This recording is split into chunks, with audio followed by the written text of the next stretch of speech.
So I want to clear up the confusion over where you should incorporate and make it as clear and simple as possible for as many people as I can, because this question always comes up. And to be honest with you, I am tired of seeing people that incorporated in the wrong state and then they have to spend money and time to fix it, because it's simple and it's clear cut. Now, if you could think about your geographic location. Where are you sitting? Because that's where you're doing business.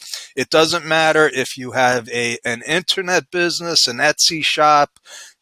If you think about this, we are all subject to the laws of the state, county, and local governments that we live in.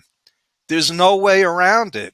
It's like trying to register your car in another state to get insurance. Yeah, you can do it, but it's illegal and you can get caught. It's not it's not recommended. So this is what the rules are. Especially for sole proprietors and solopreneurs that are already incorporated. Knowing that you're subject to the laws in the geographic location where you're located, you have to be at least registered in that state.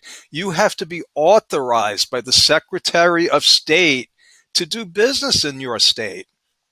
Okay.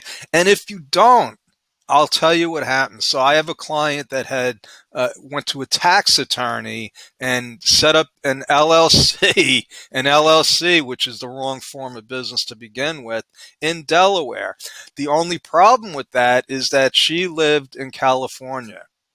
Okay. Now, I wasn't her accountant. The returns were already filed, but this is what happened. She got a notice from the state of California for $1,600. The minimum tax in California is $800.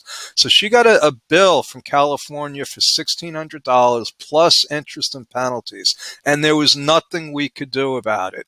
Now, you might ask, well, how did California know that she was incorporated?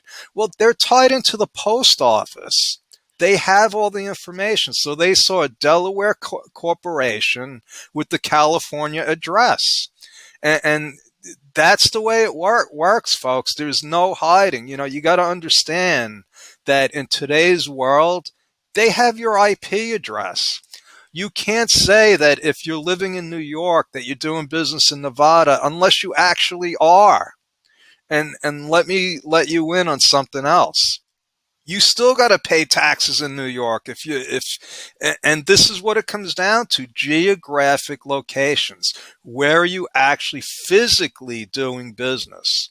Now, if you have an employee in another state, if you have an office in another state, in other words, these are physical facts. You have to be registered in that state.